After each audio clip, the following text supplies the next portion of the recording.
And within questioning is everything in life. Is if something comes into our lives that is fairly significant, because maybe it's just an idea or a persuasion in the moment of this is something that is possible, and in our minds, because we're often also at a young age starting to get programmed within the mind to be just attracted to success, wealth, and greed. And competition is the synchronicity of greed, selfishness, competition, and wealth is like it's programmed, and there's no denying that we're all programmed to seek, and the competition and greed comes in with the dominance of the characteristics of being successful. They're all programmed within us, and once we get seeded and we start to become vulnerable to the mind, because if we are programmed with these perceptions on life, then the mind can really attack well, not necessarily attack, but grab any seed and hook onto it. Like, yeah, we can, let's do this. And it might sound great in the moment, but where I'm coming at is that when we haven't established the truth within the heart, or the foundation of a sense of self-identity within the heart space, that it might take us years, even it could take us all our life to understand. Well, what happens is people come to grasp that this isn't making me happy, and it might keep us 10, 15 years, 20 years doing something just to bring us to the awareness of that this is not making me happy. And there's no wasted time, because we are all evolving within truth and awareness. So time is the true illusion. We often get quite hard on ourselves because we feel like we've wasted time. We feel like we've given our time just to realize that we're unhappy.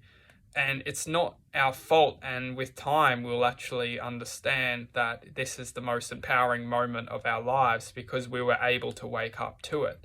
A lot of us continue just perceiving that there is no way to come out of that perception of life, that they were planted in at such a young age. It's really a plant, or you could say a plant growing in a locked compartment going on a railway track, being carried by a very sophisticated device, powering the train at the front.